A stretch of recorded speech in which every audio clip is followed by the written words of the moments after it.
Welcome to BVR TV news. ఈరోజు మనం భువనగిరి పార్లమెంట్కి రావడం జరిగింది. యాక్చువల్లీ ఇక్కడ భువనగిరి పార్లమెంట్ భారతీయ జనతా పార్టీ అభ్యర్థిగా ప్రజెంట్ ఆస్పిరెంట్ ఎంపీ అభ్యర్థిగా చలామణలో ఉన్నటువంటి వట్టిపల్లి శ్రీనివాస్ గౌడ్ గారు మనతోనే ఉన్నారు. ఇక్కడ ఉన్నటువంటి నలుగురు పేర్లలో అంటే బీజేపీ అభ్యర్థులు ఉన్నటువంటి నలుగురు పేర్లలో శ్రీనివాస్ గౌడ్ గారి పేరు మేజర్గా వినిపిస్తూ ఉంది. యాక్చువల్లీ ఇప్పుడు టికెట్ అనేది తెచ్చుకోబోతున్నారా? ఒకవేళ టికెట్ తెచ్చుకుంటే శ్రీనివాస్ గౌడ్ గారు ఎలా గెలవబోతున్నారు? లాస్ట్ టైం కంటెస్టెడ్ ఎంపీగా ఉన్నారు, at the same time contested ఎమ్మెల్యేగా ఉన్నటువంటి పరిస్థితి. ఈసారి వీరి స్ట్రాటజీ కావచ్చు, యాక్చువల్లీ ఏం చెప్పి ఓట్లు అడగబోతున్నారు, కొంత ఇన్ఫర్మేషన్ తెలుసుకునే ప్రయత్నం చేద్దాం. నమస్తే సార్, బాగున్నారా? నమస్తే అండి. ముందుగా బీవీఆర్ ఛానల్ వరంగల్ నుండి ఇంత దూరం వచ్చి మా అభిప్రాయాలు తెలుసుకోవడానికి వచ్చినందుకు మీకు మీ యాజమాన్యానికి ధన్యవాదాలు తెలుపుతున్నాం. ఓకే సార్, యాక్చువల్లీ నేను మీ గురించి తెలుసుకున్నది వాస్తవమా అవాస్తవం మీరే చెప్పాలి. ఎందుకంటే మీరు కేసీఆర్ గారికి అత్యంత సన్నిహితులు అని చెప్పేసి విన్నాము. టీఆర్ఎస్ పార్టీలో మీకు చాలా మంచి ప్రాధాన్యత ఉండేది అని చెప్పేసి, టీఆర్ఎస్ ఫౌండర్స్లలో మీరు కూడా వన్ ఆఫ్ ది ఫౌండర్ అని చెప్పేసి మీ గురించి చాలా వినడం జరిగింది. యాక్చువల్లీ ఇంత బాగా టీఆర్ఎస్తో అనుబంధం ఉన్నటువంటి మీరు ఎందుకని విభేదించి బయటికి రావడం జరిగింది? వాస్తవానికి మీరు చెప్పిన దాంట్లో 101% నిజం ఉంది. కేసీఆర్ గారికి నేను అత్యంత సన్నిహితుణ్ణి. చాలా కార్యక్రమాలు వారితో నేను, జయశంకర్ సార్, కేసీఆర్ గారు, నేను కూర్చొని డిజైన్ చేసిన ఎన్నో ఉన్నాయి, చాలా ఉన్నాయి కార్యక్రమాలు. నేను ఎందుకు వారితో విభేదించి బయటకు వచ్చినానంటే, కేసీఆర్ గారు ఏ పని చేసినా చిత్తశుద్ధి ఉండదు దాంట్లో. కేసీఆర్ గారికి ఏముంటుందంటే, నాకేం లాభం ఉంటుంది, నా కుటుంబానికి ఏం లాభం ఉంటుంది, ఈ లాభం ద్వారా నేను ఏ విధంగా ముందుకు పోగలుగుతా, ఏ విధంగా దీన్ని నేను అడ్వాంటేజ్గా తీసుకొని అనుభవించగలుగుతా ఈ సౌకర్యాలన్నీ అనే దాంట్లో కేసీఆర్ గారు చాలా బాగా ఆలోచించే వ్యక్తి. అందుకని నాకు ఒక ప్రామిస్ చేసిండు కేసీఆర్ గారు. ఆ ప్రామిస్ ఎటువంటి ప్రామిస్ అంటే, మీకు తెలుసు, మానవునికి అన్నం పరబ్రహ్మ స్వరూపం. అలాంటి అన్నం పైన ప్రమాణం చేసి ఆ మాట తప్పిండు అతను. నాకు ఆ రోజు అనిపించింది.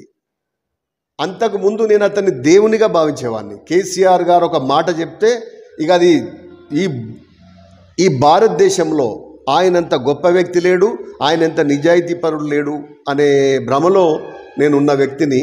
ఆ భ్రమ నుంచి బయటకు వచ్చిన.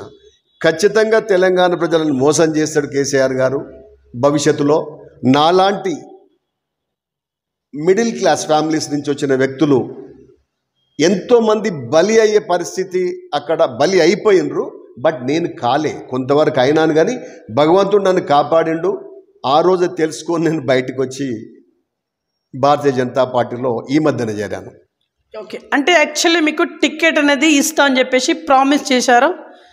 అది టికెట్ అంటే ఏంటిది? ఎంపీ ఎలక్షన్కి సంబంధించినటువంటి టికెటా, లేకుంటే అసెంబ్లీ ఎలక్షన్కి సంబంధించినటువంటి టికెటా? కేసీఆర్ గారు వాస్తవంగా నేను టికెట్ అడగలే వారిని. వారే మధుసూదనాచారి గారు, మాజీ స్పీకర్ గారు, నేను, మాజీ స్పీకర్ గారు అంటే మధుసూదనాచారి గారు, నేను, కేసీఆర్ గారు ఆయన వాళ్ళ ఇంట్లోనే కూర్చొని భోజనం చేస్తున్నాం. ఆ సందర్భంలో ఆలేరుగా ఎమ్మెల్యేగా ఉన్న మొన్నటి వరకు ఉన్నటువంటి సునీత గారి అత్త చనిపోతే మేమందరం అక్కడికి వచ్చి అక్కడ భోజనం చేసి వెళ్ళిపోయి కేసీఆర్ గారి ఇంటికి నన్ను రమ్మంటే నేను అట్లే కేసీఆర్ గారి ఇంటికి వెళ్ళిన తర్వాత నన్ను కేసీఆర్ గారు అడిగారు, సీను నేను ఇవాళ గుట్టకి ఎందుకు వచ్చాను అన్నాడు. అంటే నాకు పెద్దగా అంటే ఆయన ముందు రెస్పెక్ట్ కదా మాకు, సార్ ఏమనలే, నేను నీ కోసం వచ్చినా అన్నాడు. నాకు అట్లా బాడీ లాంగ్వేజ్ మాత్రమే నేను ప్రదర్శించిన. రేపు నీకు వాళ్ళు పని చేయాలన్నా వద్దా, అందుకోసమే నీ కోసం వచ్చిన నేను అంటే, అప్పుడు నేను కొంచెం నాకు ఆనందమైంది. దాన్ని నేను ఎక్స్పెక్ట్ చేయలే. నువ్వు నమ్ముతలేవు కదా, ఇగో ఈ అన్నం సాక్షిగా నీకు ఆలేరు టికెట్ ఇస్తున్నా అని మధుసూదనాచారి ముందు అన్నం మీద ఇట్లా చేయిబెట్టి ప్రమాణం చేసాడు. ఆలేరు అసెంబ్లీ ఇస్తా అని ఇయ్యలేదు, మోసం చేసిండు. ఓకే, నేను అడగలేదు, ఆయన ఇస్తా అన్నాడు. ఇస్తా, ఇప్పుడు పెడతా అంటేనేమో ఆశ, కొడతా అంటే భయం. కాబట్టి ఇతను మోసకాడు అని ఆ రోజే నేను తెలుసుకున్నా. అది జరిగింది. రైట్ సార్, ఇప్పుడు ఏది ఏమైనప్పటికీ మీరు భారతీయ జనతా పార్టీలో ఉన్నారు. ఇక్కడ భువనగిరి పార్లమెంట్ టికెట్ అనేది మీరు ఆశిస్తూ ఉన్నారు. మీ పేరు కూడా చలామణిలో ఉంది, అన్ని దిక్కులలో మీ పేరు కూడా వినిపిస్తూ ఉంది. ఓకే, ఇప్పుడు మీ పేరు లీస్ట్లో ఉండడం అనేది మీకు ఎలా అనిపిస్తుంది? నేను గర్వంగా భావిస్తున్నాను. ఎందుకంటే నేషనల్ పార్టీ ఇది, భారతీయ జనతా పార్టీ అనేది అల్లాటప్ప పార్టీ కాదు. భారతీయ జనతా పార్టీకి దేశం ప్రథమం, ఈ దేశం ముఖ్యం వాళ్ళకు, నెక్స్ట్ పార్టీ. అలాంటి సిద్ధాంతపరమైన పార్టీలో నరేంద్ర మోడీ గారి నాయకత్వంలో ఒక త్యాగమూర్తి ఆయన నాయకత్వంలో పనిచేయడం నేను గర్వంగా ఫీల్ అవుతున్నా. నేను తప్పకుండా వారి నాయకత్వంలో పనిచేస్తా. ఓకే సార్, ఇక్కడ మీతో పాటు ఇంకొక ముగ్గురు పేర్లు వినిపిస్తూ ఉంది మేజర్గా, అది కూడా సార్. ఇక్కడ రిమైనింగ్ ముగ్గురితో మిమ్మల్ని పోల్చినప్పుడు ఈ ఎంపీ టికెట్ కోసం మీరు ఎందులో బెటర్? నా మిత్రులు వాళ్ళు కూడా బెటరే, కానీ నాకున్న రాజకీయ అనుభవం, నేను ఉద్యమంలో పనిచేశాను 2001 నుండి. కేసీఆర్ గారితో ప్రతి ప్రోగ్రాం మేము డిజైన్ చేసిందే, ప్రతి ప్రోగ్రాంలో నేను పాల్గొన్నా. జయశంకర్ సార్ తోటి కలిసి. నెంబర్ 1, నేను ప్రతి ఎన్నికల్లో పోటీ చేసి గెలిచిన. కోఆపరేటివ్ బ్యాంక్ చైర్మన్గా, ఎంపీపీగా. నల్లగొండ పార్లమెంటులో ఏం జరిగిందంటే, మాకు కమ్యూనిస్టులకు పొత్తు లేదు, మాకు కాంగ్రెస్కి అప్పుడు పొత్తున్నది, టీఆర్ఎస్కు కాంగ్రెస్కు. కమ్యూనిస్టులు తెలంగాణను వ్యతిరేకిస్తున్నారు కాబట్టి మనం ఖచ్చితంగా పార్టీ మీద పోటీ చేసి వాళ్ళకు ఒక థ్రెట్ ఇవ్వాలని కేసీఆర్ గారు భావించి నన్ను పోటీ చేయమంటే చేశాను. కానీ ఆ రోజు కూడా గౌరవప్రదమైన ఓట్లు వచ్చినాయి నాకు. 1,00,000 ఓట్ల వరకు నేను సంపాదించగలిగిన. ఓకే సార్, మీరు ప్యాక్స్ చైర్మన్గా ఇండిపెండెంట్గా బరిలో దిగి గెలవడం జరిగింది. అట్ ద సేమ్ టైం మీరు ఎంపీపీగా కూడా యునానిమస్గా మిమ్మల్ని ఎన్నుకోవడం జరిగింది. సార్, ఈ 2 దఫాలుగా చూసుకుంటే మీరు ఏం డెవలప్మెంట్ చేసారు మరి ఆ పర్టికులర్ రెండు దఫాలలో? నేను కోఆపరేటివ్ బ్యాంక్ చైర్మన్గా ఉన్నప్పుడు మా బ్యాంక్ పరిస్థితి ఏంటంటే ఓన్లీ 10 lakhs ఉండే దాంట్లో ట్రాన్సాక్షన్. నేను 5 నుండి 6 సంవత్సరాలు పదవి కాలంలో 1,12,00,000 వరకు తీసుకెళ్ళగలిగాను నేను దాన్ని, ఆ బ్యాంకు ట్రాన్సాక్షన్స్ని. ఇది పిఎస్సిఎస్ చైర్మన్గా ఉండి. నెక్స్ట్ ఎంపీపీగా ఉన్నప్పుడు తెలుగుదేశం గవర్నమెంట్ అప్పుడు ఆ గవర్నమెంట్లో ఫుడ్ ఫర్ వర్క్ అనే ప్రోగ్రాం వచ్చింది. ఆ ఫుడ్ ఫర్ వర్క్లో ప్రతి విలేజ్కు నేను కనెక్టివిటీ నేను చేయగలిగిన. ఆ తర్వాత సీసీ రోడ్ లేపియగలిగిన. తర్వాత ఫీడర్ ఛానల్స్ను చాలా నీట్గా, అంటే క్లీన్గా, చెర్లకు పోయే ఫీడర్ ఛానల్స్ ఉంటాయి కదా, వాటన్నిటినీ అడ్డంకులు లేకుండా చేయగలిగిన. ఆ తర్వాత డ్రింకింగ్ వాటర్కు ప్రయారిటీ ఇచ్చిన నేను. సో ఈ డెవలప్మెంట్ అంతా నేను అప్పుడు చేసిన. ఓకే సార్, ఇప్పుడు ప్రజెంట్ మీరు ఎంపీ టికెట్ అడుగుతూ ఉన్నారు సార్. ఖచ్చితంగా మీకు అనిపిస్తుందా సార్ టికెట్ కంపల్సరీ నాకే వస్తుంది అని చెప్పేసి ఖచ్చితంగా మీరు ఎలా ధీమాన్ని వ్యక్తం చేస్తూ ఉన్నారు? నేను పార్టీ ఎవరు బెటర్ అనుకుంటే వాళ్ళకి ఇస్తుంది 100%. నేను బెటర్ అని కూడా నేను అనుకుంటా. ఎందుకంటే వాళ్ళ ముగ్గురు కూడా నా మిత్రులు. వాళ్ళ కోసం నేను పనిచేస్తా, నా కోసం వాళ్ళు పనిచేస్తారు. అల్టిమేట్గా మా భారతీయ జనతా పార్టీని బలోపేతం చేయడంలో మా పాత్ర చాలా బ్రహ్మాండంగా ఉంటుందని నేను భావిస్తున్నాను. ఓకే, కానీ ఇక్కడ ఇదే భువనగిరి పార్లమెంట్లో ఒక్కసారి కూడా మీ బీజేపీ అభ్యర్థి ఇక్కడ మీ కమలం గుర్తు అనేది ఎగరలేదు ఇప్పటిదాకా. మీ పార్టీ ఆవిర్భవించినప్పటి నుంచి ఇప్పటిదాకా. ఈసారి మీ కమలం గుర్తుని కంపల్సరీ మేము ఎగరవేయగలమని చెప్పేసి ఎలా చెప్తా ఉన్నారు? చాలా సింపుల్ అది. ఎందుకంటున్నా అంటే దేశం మొత్తం నరేంద్ర మోడీ గారి నాయకత్వాన్ని బలపరుస్తుంది. దేశం మొత్తం నరేంద్ర మోడీ గారి నాయకత్వం కావాలని కోరుకుంటున్నది. దేశం మొత్తం ఇలా ప్రపంచం మొత్తం భారతదేశం వైపు చూస్తున్నది అంటే బికాజ్ ఆఫ్ నరేంద్ర మోడీ గారు. మాకు వారి ఆదర్శం, వారి నాయకత్వంలో పనిచేస్తాం. డెఫినెట్గా ఈ దేశంలో ఇప్పటి వరకు ఈ దేశం 5వ స్థానంలో ఉంది. రేపు రాబోయే రోజులలో 3వ స్థానానికి ప్రపంచంలో చేరుస్తాడు గౌరవ నరేంద్ర మోడీ గారు అనేది ప్రజలు నమ్ముతున్నారు. అదే నమ్మకాన్ని ఇక్కడ కూడా ప్రదర్శిస్తున్నారు. తప్పకుండా గెలిపిస్తారు. కమలం పువ్వు మీద ఓటేసి గెలిపిస్తారు.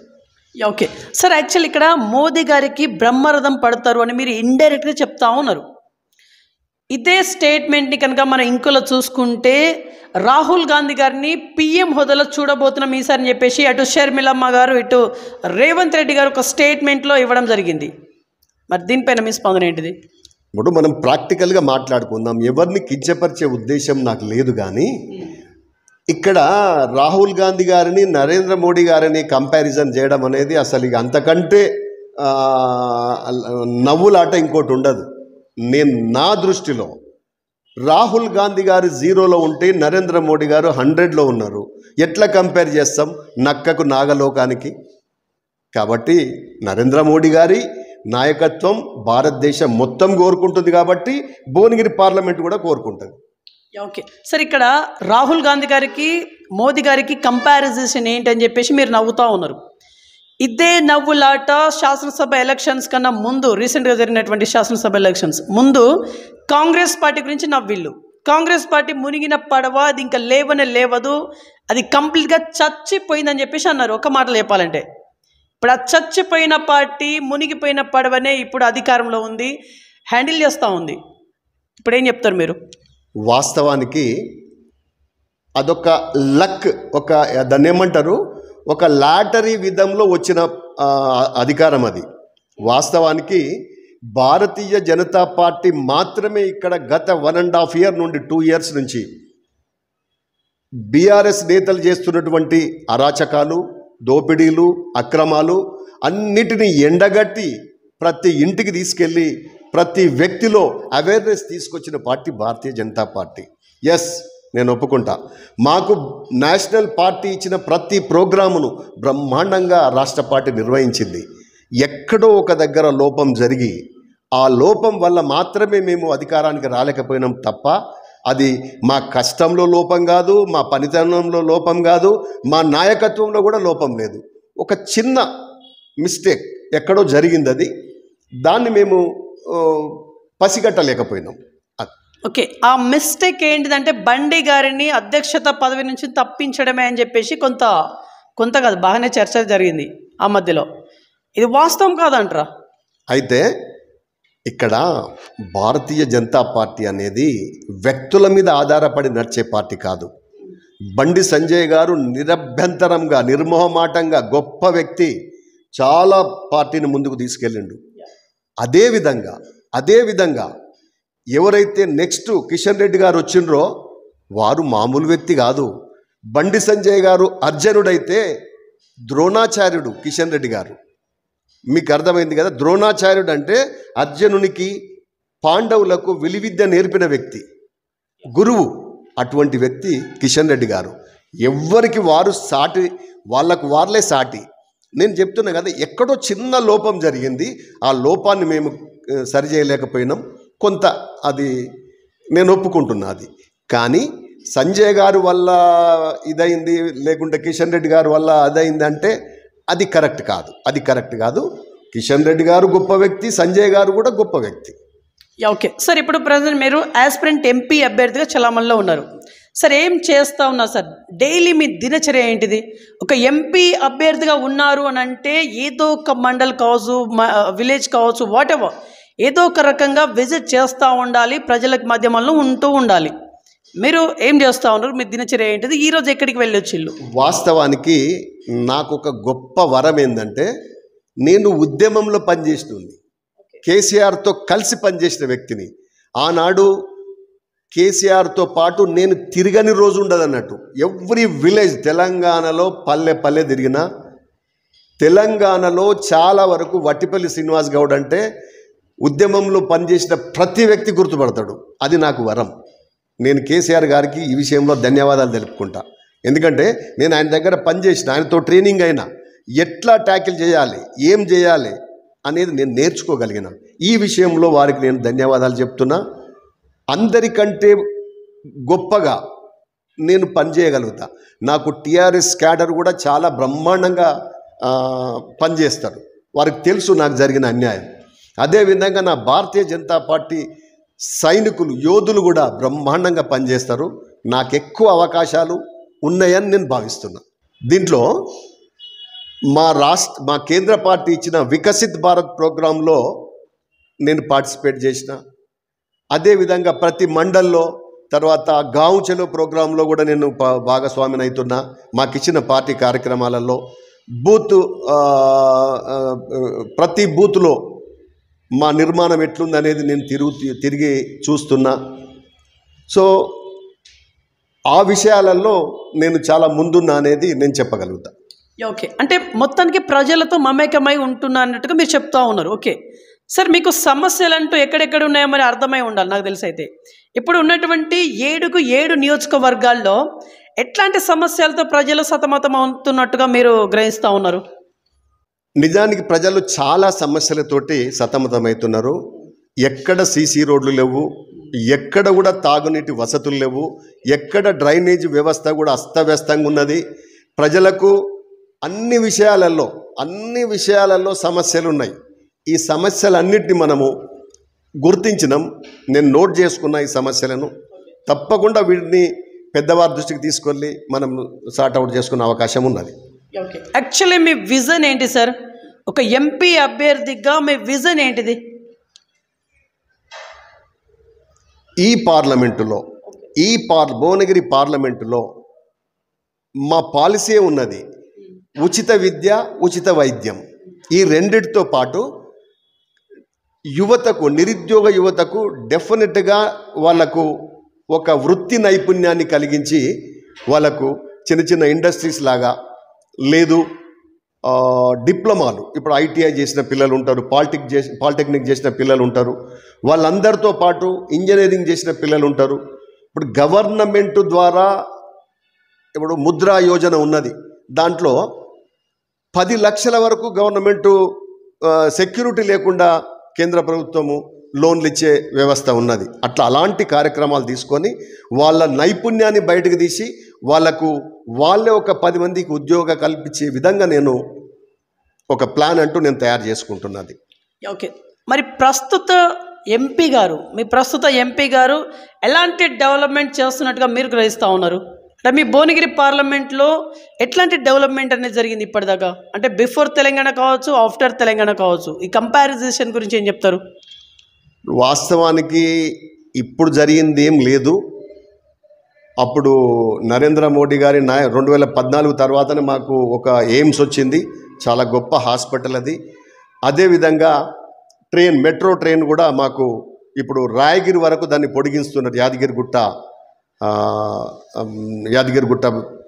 పేరు మీద వంగపల్లి వరకు అది మెట్రో కూడా వారు శాంక్షన్ ఇచ్చిండ్రు. అది కూడా వర్క్ స్టార్ట్ అవుతుంది. ఇంకా రోడ్లు కావచ్చు, ఈ ఔటర్ రింగ్ రోడ్ వల్ల ఎంత కనెక్టివిటీ పెరిగిందంటే ప్రజలకు ఎంత సౌకర్యవంతంగా అది ఏర్పాటైందంటే చాలా బ్రహ్మాండంగా ఏర్పాటైంది. నెంబర్ 1 ఇప్పుడు జరుగుతున్న అది మొత్తం కేంద్ర ప్రభుత్వం నిధులతో అయింది. ఇప్పుడు రాబోయే త్రిబులార్ ఏదైతున్నదో దగ్గర 17,000 కోట్ల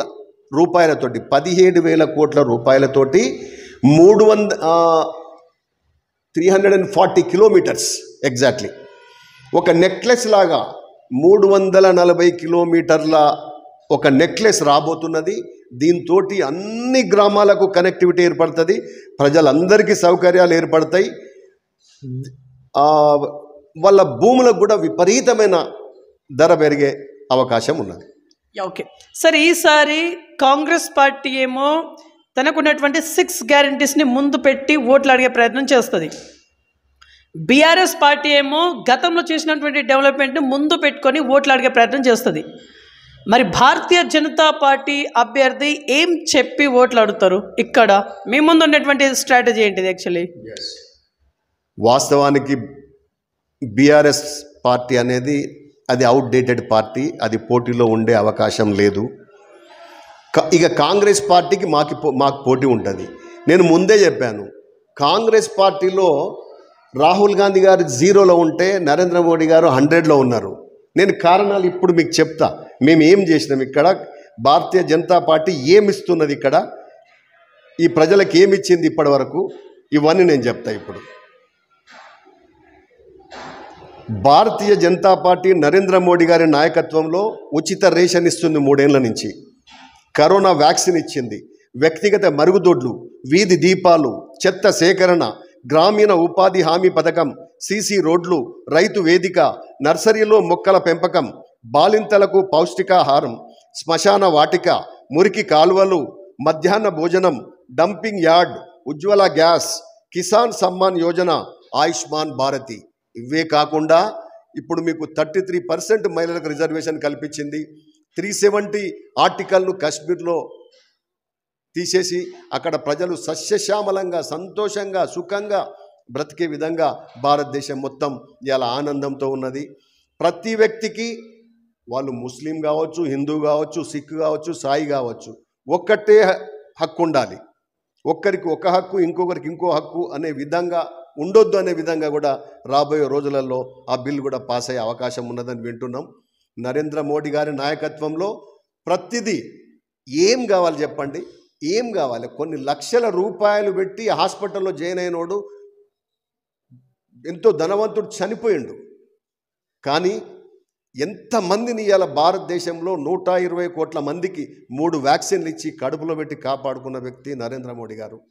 అదొక్కటే కాదు, ఇప్పుడు నేను మీకు చెప్పినట్టు అందరికీ, పేదవాళ్లకు ఆ కరోనా టైంలో బయటికి వెళ్ళే పరిస్థితి లేనప్పుడు ఉచితంగా రేషన్ ఇచ్చి అందరినీ కాపాడిన వ్యక్తి నరేంద్ర మోడీ గారు. ప్రజలు మర్చిపోరు ఇది. మీరు ఎవరినైనా అడగండి, చదువుకున్న వ్యక్తిని అడగండి, చదువు లేని వ్యక్తిని అడగండి, నరేంద్ర మోడీ గారి నాయకత్వంలోనే మేము నిమ్మలంగా ఉన్నాం, ఆయన కడుపు సలగుండానే చెప్తున్నారు ప్రజలు తప్ప వేరే తిరిగా చెప్తలేరు.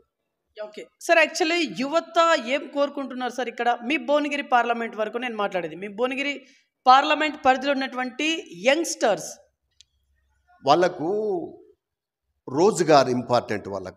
వాళ్ళకు ఒక ఉద్యోగం కావాలి.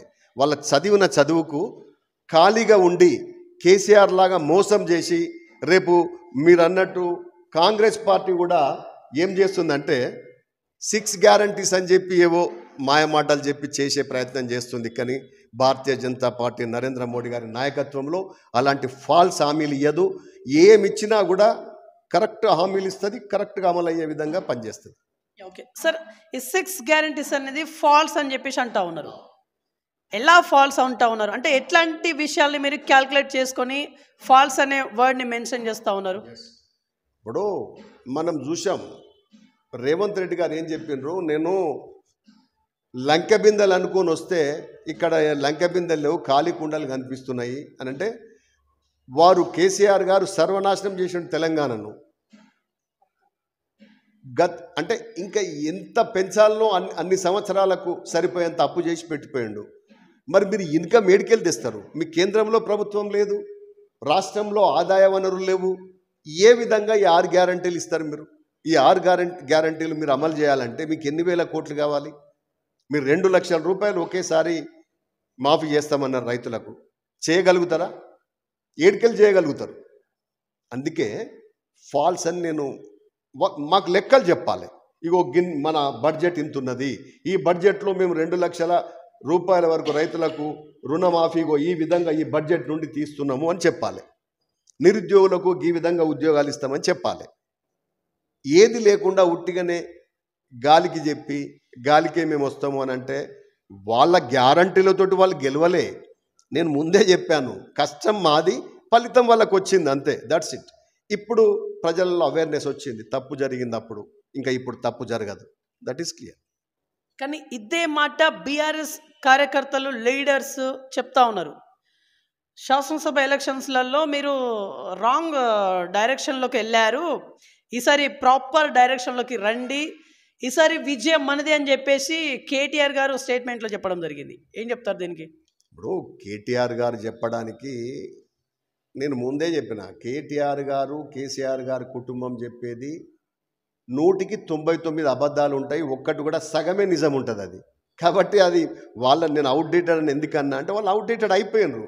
వాళ్ళ ఓవర్ యాక్షన్, వాళ్ళకే మొత్తం ఇది వాళ్ళ హక్కులాగా, తెలంగాణ మొత్తం వాళ్ళ హక్కులాగా భావించి లూటీ చేసిరు. కాబట్టి ప్రజలు నమ్మే పరిస్థితిలో లేరు. అది కన్ఫామ్, ఇంకా నమ్మరు, అది అయిపోయింది. వాళ్ళు ఏం చెప్పినా ప్రజలు నమ్మరు. ఏమున్నా కాంగ్రెస్ మాకేమన్నా పోటీ ఇవ్వాలన్న భ్రమలో కాంగ్రెస్ ఉన్నది. బట్ ప్రజలు విజ్ఞులు, నరేంద్ర మోడీ గారి నాయకత్వాన్ని కోరుకుంటారు, వారినే ఆశీర్వదిస్తారు అనేది మా పూర్తి విశ్వాసం.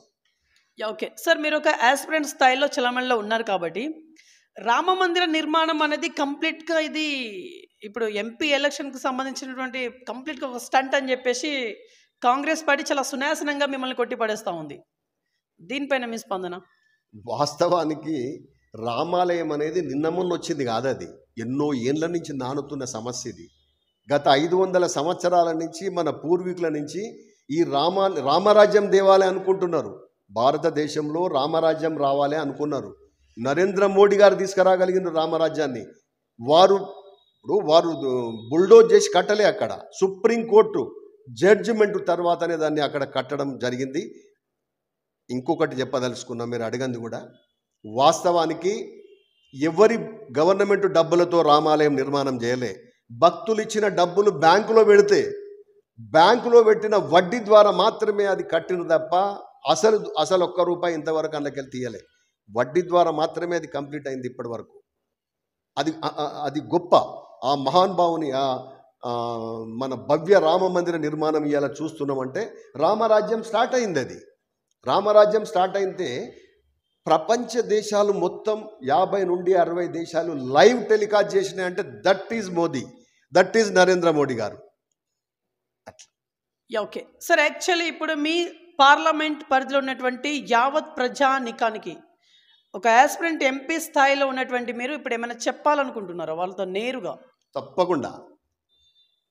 నేను మీ అందరికీ తెలుసు, ఉద్యమంలో పాల్గొన్న వ్యక్తిని, మీ కష్టాలన్నీ చూసిన వ్యక్తిని. ఎందుకంటే నేను మిడిల్ క్లాస్ నుంచి వచ్చిన కాబట్టి కష్టం అంటే ఏంటిది, చదువు అంటే ఏంటిది, నౌకర్ అంటే ఏంటిది, డబ్బుల విలువేముంటుంది. నాతో పాటు మా నాయకుడు నరేంద్ర మోడీ గారు నిజాయితీపరుడు. ఆయన ఆశయాలకు అనుగుణంగా నేను పనిచేస్తా. మీ అందరికీ 100% న్యాయం చేసే విధంగా నేను పనిచేస్తా అని మనవి చేస్తున్నాను. సార్, ఇక్కడ మీరు మిడిల్ క్లాస్ ఫ్యామిలీ అని చెప్పేసి ఒక మాట అన్నారు. యాక్చువల్లీ ఈ ఎంపీ ఎలక్షన్స్ కావచ్చు, లేకుంటే ఎమ్మెల్యే ఎలక్షన్స్ కావచ్చు, లేకుంటే ఎమ్మెల్సీ వాట్ ఎవర్, ఈ ఎలక్షన్స్ చిన్న స్థాయి నుంచి పెద్ద స్థాయి వరకు అన్ని ఎలక్షన్లలో ధనబలం లేకుండా గెలవడం అసాధ్యం అనేది ప్రస్తుత రాజకీయ వ్యవస్థ సూటిగా మనల్ని చెప్తా ఉంది. మనం చూస్తూ ఉన్నాం కూడా. మరి ఆర్థికంగా మీరు ఉంటేనే ఇందులో గెలవగలరు అనేది చాలా ఇండైరెక్ట్గా మీరు అర్థం చేసుకోవాల్సినటువంటి విషయం. ఈ ప్రస్తుతం ఇట్నే నడుస్తుంది కాబట్టి ఏం చెప్తారు మీరు? ఇది కొంతవరకు లోకల్ బాడీ ఎన్నికలలో మీరు చెప్పింది కొంతవరకు పనిచేస్తుంది. ఇది సర్పంచ్, ఎంపీటీసీ, జడ్పీటీసీ, కొంతవరకు ఎమ్మెల్యే ఎన్నికలు. కానీ పార్లమెంట్ ఎన్నికలు వచ్చేసరికి ప్రజల్లో అవేర్నెస్ వస్తుంది. నరేంద్ర మోడీ గారిని చూస్తారు, దేశాన్ని చూస్తారు, ప్రపంచ దేశాలు ఏమంటున్నాయో చూస్తారు. నరేంద్ర మోడీ గారు ఏం చేసిండు ఈ దేశ ప్రజలకు? వ్యాక్సిన్ ఇచ్చిండు, ప్రాణాలు కాపాడిండు, భోజనానికి 3 ఏళ్ల నుంచి ఉచితంగా ఇస్తున్నాడు, ఎన్నో రకాల కార్యక్రమాలు పేద వర్గాలకు చేస్తున్నాడు. ఇవాళ నేను ఓటుకి ఏమన్నా ఇస్తే వాళ్ళకు ఒక్క రోజులో అయిపోతుంది. ప్రజలకు అవేర్నెస్ ఉన్నది. ప్రజలు ఖచ్చితంగా నిర్ణయించుకున్నారు. మోడీ గారి నాయకత్వాన్ని వాళ్ళు బలపరుస్తారని నాకు పూర్తి విశ్వాసం. ఓకే సార్, ఒకసారి మీరు ఆలేరుకి మీరు కంటెస్టెడ్ ఎమ్మెల్యే క్యాండిడేట్గా కూడా ఉన్నటువంటి పరిస్థితి. సార్, ఇక్కడ కంటెస్టెడ్ ఎంపీగా కావచ్చు, అంటే నల్గొండ పార్లమెంట్కి కంటెస్టెడ్ ఎమ్మెల్యేగా కావచ్చు, ఆలేరు నియోజకవర్గానికి 2 సార్లు మీరు ఓడిపోవడానికి గల కారణాలు ఏంటిది? ఒకసారి 2014లో ఓడిపోవడానికి కారణం ఏంటంటే నేను ఇండిపెండెంట్గా పోటీ చేసిన. తర్వాత 2004లో మాత్రం కేసీఆర్ గారి ఆదేశానుసారం సిపిఐని, సిపిఎంను థ్రెడ్ చేయడానికి మాత్రమే నన్ను పోటీ చేయమన్నాడు. కానీ నేను గౌరవమైన ఓట్లతోటి ఆనాడు నేను రావడం జరిగింది. గౌరవమైన ఓట్లు వచ్చింది నాకు ఆనాడు. సో ఇక అది ఓడిపోవడం అనేది, అది గెలిచే సీటు అనేది అప్పుడు కూడా లేదు. ఎందుకంటే అది ఒరిజినల్గా పొత్తులో భాగంగా సిపిఐకి పోయిన సీట్, అది సిపిఐకి ఇచ్చిన సీట్. ఓకే సార్, రాజకీయంగా మీ మీద దెబ్బ పడ్డాయని చెప్పేసి విన్నాము. వాస్తవానికి ఇప్పుడు ఆ దెబ్బల నుంచి కోలుకున్నారా? దెబ్బలు అనేది మానసికంగా కేసీఆర్ గారు మోసం చేస్తే జరగవచ్చు. తర్వాత నేను చాలా హ్యాపీగా ఉన్నా. ఎందుకంటే మా పెద్ద బాబు వెల్ ఎడ్యుకేటెడ్, ఆయనకు మంచి వ్యాపారం ఉంది. నా బిడ్డ డాక్టర్, ఆమె వెల్ సెటిల్డ్. నా చిన్న కొడుకు అమెరికాలో ఎంఎస్ చేసిండు, అక్కడే జాబ్ చేస్తున్నాడు. కోడలు కూడా జాబ్ చేస్తుంది, ఆమె వెల్ సెటిల్డ్. నేను ఈరోజు నాకు హైదరాబాద్లో 800 గజాల ఇంట్లో ఉంటా నేను, 800 స్క్వేర్ యార్డ్స్ ఇంట్లో ఉంటా నేను. నాకు అది, నేను మిడిల్ క్లాస్ నుంచి వచ్చిన నేను గర్వంగా ఫీల్ అవుతా అట్లా. అంటే భగవంతుడు నాకేం తక్కువ చేయలే. నేను అన్నిట్లలో చాలా బ్రహ్మాండంగా ఉన్నా. నాకు 42 ఎకరాల తోట ఉండే ఒకటి గట్కేసర్లో, 42 ఎకర్స్. 2004లో కేసీఆర్ పోటీ చేయమన్నప్పుడు 22 ఎకరాల తోట అమ్మిన నేను ఆ రోజు 5 లక్షలకు అమ్మితే ఈరోజు 5 కోట్లు ఉంది అది ఎకరం. సో దట్ ఈజ్ అది అది నేను ఎప్పుడూ బాధపడలే. ఎందుకంటే మా తల్లిదండ్రులు కష్టపడి బతికినోళ్ళు, మిడిల్ క్లాస్. అంటే ఏం లోటు లేదు మా కుటుంబంలో ఏ లోటు లేదు. మేము గౌడ్స్ కాబట్టి మాకు వ్యాపారాలు ఉన్నాయి. మా నాయన కళ్ళు వ్యాపారం ఉంటుంది, మాకు వ్యవసాయం ఉన్నది. నేను ఎప్పుడు ఇబ్బంది పడ్డ పరిస్థితులు లేవు. ఓకే సార్, వాస్తవానికి ఒక 28 నుంచి 29 సంవత్సరాలు మీకు రాజకీయ జర్నీ మీద ఉంది. వాస్తవానికి ఈ జర్నీ చూసుకుంటే 28-29 సంవత్సరాలే చూసుకుంటే ప్రజలకు మీరు ఎట్లాంటి సేవలు అందించిళ్ళు? అంటే వేరే పర్సనల్ సేవలు కావచ్చు, లేకుంటే ఆ పర్టికులర్ హోదాలలో ఉన్నటువంటి సేవలు కావచ్చు, వాట్ ఎవర్. నేను మండల్ ప్రెసిడెంట్గా ఉన్న రోజులలో చాలా మేలు చేసిన ప్రజలకు.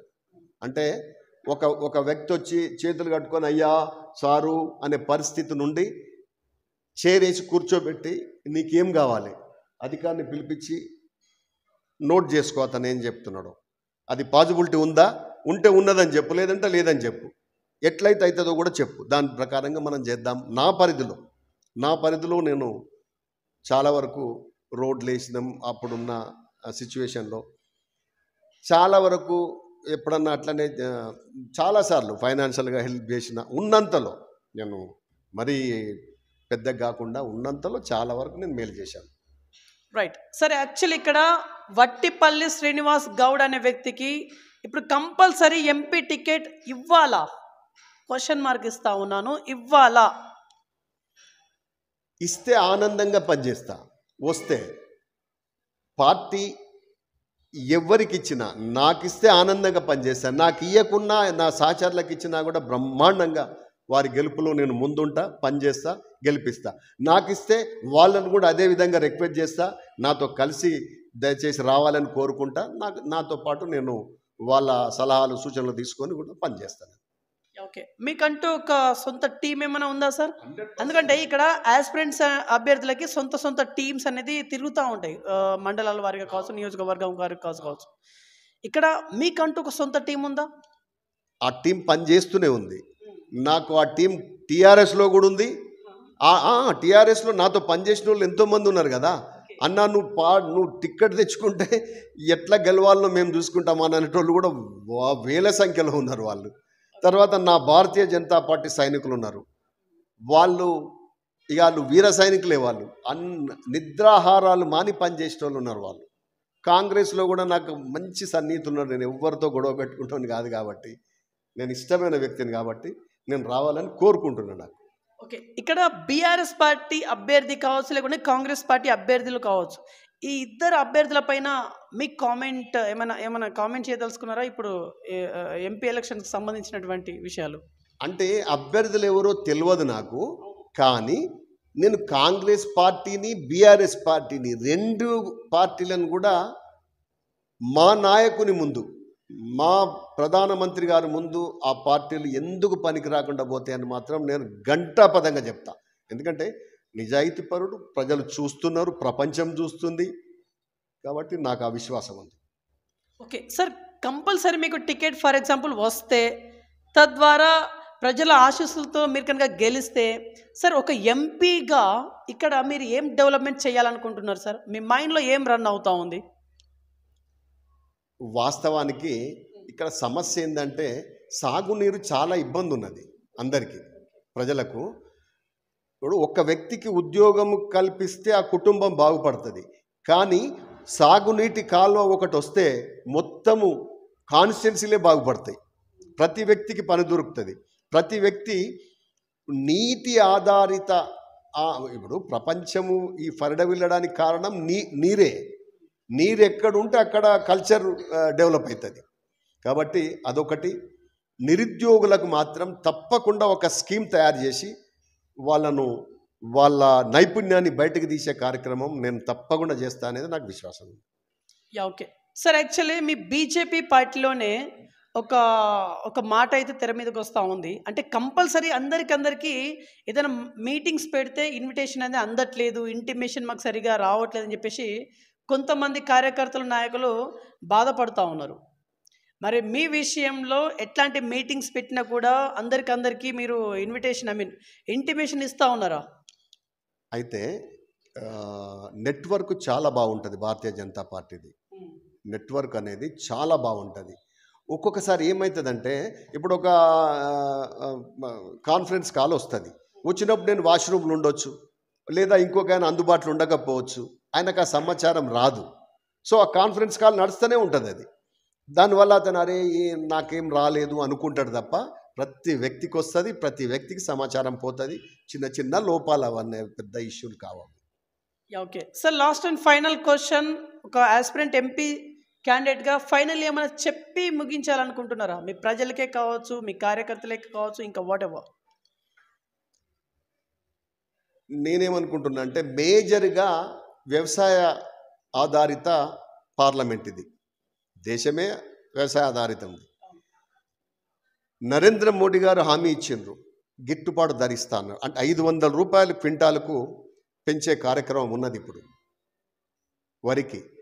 అదేవిధంగా తృణములు అంటే ఈ తృణధాన్యాలు ఉంటాయి కదా, జొన్నలు, సజ్జలు, శనగలు, పెసర్లు, వీటి మీద కూడా రైతులను వాళ్ళలో అవేర్నెస్ తీసుకొచ్చి ఆ పంటల దిక్కు మరలే విధంగా నేను చేయాలనుకుంటున్నా. దాంతో వాళ్ళ కష్టానికి తగిన శ్రమకు తగిన ప్రతిఫలం వస్తుంది వాళ్ళకు. ఇప్పుడు ఒక పని చేస్తే 1000 రూపాయలు వచ్చిందనుకో, 1000 రూపాయలలో వాళ్ళకేం సరిపోదు. ఇవి చేస్తే 10,000 వస్తుంది, వాళ్ళ కుటుంబ ఆదాయం పెరుగుతుంది. దాంతో చాలా సంతోషంగా ఉండగలుగుతాయి కుటుంబాలు అనేది నా ఉద్దేశం. ఓకే, యాక్చువల్లీ ఇంకొక క్వశ్చన్ మిమ్మల్ని అడగాలనుకుంటున్నా. కేసీఆర్ గారికి అత్యంత సన్నిహితులు మీరు. ఇప్పుడు కేసీఆర్ గారి హ్యాట్రిక్ కలగానే మిగిలిపోయింది. దీనిపైన మీరు ఏమైనా స్పందించాలనుకుంటున్నారా? కేసీఆర్ గారు రెండోసారి గెలవడమే అదొక వింత. ఎందుకంటే రెండోసారి గెలవడానికి కారణం కాంగ్రెస్ తప్పిదం వల్ల ఆయన రెండోసారి గెలిచిండు, లేకుంటే ఆనాడే ఓడిపోయేటోడు. వాళ్ళ తప్పిదం వల్ల ఆనాడు పోటీ కాంగ్రెస్ వాళ్ళ మధ్యనే ఉన్నది కాబట్టి భారతీయ జనతా పార్టీ అంతా ఆనాడు కొంచెం కాన్సన్ట్రేషన్ చేయలేదనిపించింది నాకు. నేను అప్పుడు పార్టీలో లేను. వాళ్ళు కరెక్ట్గా ఉంటే డెఫినెట్గా ఆనాడే కొంత జరిగేది. సో అది హ్యాట్రిక్ అనేది అది కలలో మాట. అది హ్యాట్రిక్ అనేది ఆయన ఊహించుకున్నది, అది అట్లా జరగదు. కేసీఆర్ గారు ఇక రాడు, ఎప్పుడు ముఖ్యమంత్రి కాడు. That is clear cut. అది నెక్స్ట్ ముఖ్యమంత్రి భారతీయ జనతా పార్టీ అభ్యర్థి అవుతాడు. ఇక్కడ 100% రామరాజ్య స్థాపన ఆనాడు ఇప్పుడు స్టార్ట్ అయింది. తెలంగాణకు మాత్రం ఆనాటి నుంచి స్టార్ట్ అవుతుంది మళ్ళీ. ఓకే సార్, యాక్చువల్ ఇక్కడ అంటే ఇప్పుడు తెలంగాణ రాష్ట్రంలో చూసుకుంటే మీ ఎమ్మెల్యేల సంఖ్య పెరిగింది. గతంతో చూసుకుంటే ఓట్ శాతం కూడా ఓట్ శాతం కూడా పెరిగింది. ఈ రెండు చూసుకొనేనా మీరు ఇక్కడ ఈ ఎంపీ ఎలక్షన్స్లలో మేమే గెలుస్తామంటా ఉన్నారు? మేము ఆ రెండు చూసుకొని కాదు, మాకున్న అసెట్ ఏంటంటే నరేంద్ర మోడీ గారు, వారి పనితనము, వారు ప్రజలకు చేస్తున్న సేవలు మాకు అసలు మొన్న పెరిగింది. అది బ్రహ్మాండంగా పెరిగింది, ఇంకా పెరుగుతుంది, ఇంకా చాలా పెరుగుతుంది. అది పెరిగింది, ఇంకా కొంచెం మేము సంతోషంగానే ఉన్నాము, కానీ ఇంకా పెరుగుతుంది, చాలా పెరుగుతుంది. పార్లమెంటులో తెలుస్తుంది ప్రజల మూడ్ అనేది ఏందనేది చూపెడతారు ప్రజలు. తప్పకుండా మాకు నమ్మకం ఉంది. నరేంద్ర మోడీ గారి నాయకత్వంలో బ్రహ్మాండంగా పనిచేస్తాం. కానీ కాంగ్రెస్ గాలిని ఢీ కొట్టగల దమ్ము ప్రజెంట్ బీజేపీకి ఇక్కడ తెలంగాణ వరకు అనేది లేదని చెప్పేసి కొంత టాక్ కూడా ఉంది. ఇప్పుడు కాంగ్రెస్కు గాలి ఎక్కడిదండి? గాలి ఎక్కడిది కాంగ్రెస్కు? ఇది ఒక వ్యవహారం. ఇది కాంగ్రెస్కు గాలే లేదు. మేము చెప్తున్నాం కదా, మా కష్టము మేము ఎక్కడో మాకు మిస్ఫైర్ అయింది. మా మిస్ఫైర్ అయ్యి వాళ్ళు టక్కున దాన్ని అందిపుచ్చుకున్నారు తప్ప వాళ్ళకు గాలి లేదు, గుడ్డు లేదు, ఏది లేదు. అదంతా ఉట్టిదే. అది అట్లా అంటే రేవంత్ రెడ్డి గారు 2018 ఎన్నికల్లో కూడా చాలా ప్రచారం చేసిండు, పోటీ చేసిండు. పాపం నేను అతన్ని కించపరచాలనే ఉద్దేశం నాకు లేదు. అతను మంచి వ్యక్తి. ఆయన ఓడిపోయిండు, ఆయన ప్రచారం చేసిన ప్రతి దగ్గర ఓడిపోయిండ్రు. అట్లా అని కాదు, ఆయన మంచి వ్యక్తి కానీ ఒక చెడ్డ పార్టీలో ఉన్నాడు. వ్యక్తి మంచోడు, ఆ పార్టీ చెడ్డది, క్లియర్ కట్. అది గాలి లేదు, ఏమీ లేదు. ఒక గాలి ఉన్నది అంటే నరేంద్ర మోడీ గారి గాలే ఉన్నది, అంతే, వేరే ఏ గాలి లేదు. ఓకే, ఇంకేమైనా చెప్పుకోవాలనుకుంటున్నారా ఎంపీ క్యాండిడేట్గా, ఆస్పిరెంట్ ఎంపీ అభ్యర్థిగా ఇక్కడ భువనగిరి పార్లమెంట్ గురించి? నేను భగవంతుడి దయ వలన మా పార్టీ ఆశీర్వదించి నాకు ఇస్తే నిరంతరం వాళ్ళకు అందుబాటులో ఉంటాను. నేను నిరంతరం వాళ్ళ కుటుంబ సభ్యునిగా ఉండి వాళ్ళ కష్టాలలో సుఖాలలో నేను పాల్గొని వాళ్ళకి న్యాయం చేస్తా అనేది నా మనవి. రైట్, సో ఇదండి ఇవాళ ఇంటర్వ్యూ. నెక్స్ట్ మరొక ఇంట్రెస్టింగ్ మరి ఇంపార్టెంట్ టాపిక్తో మీ ముందు చూసుకోండి. BVR TV news. Until then bye, take care.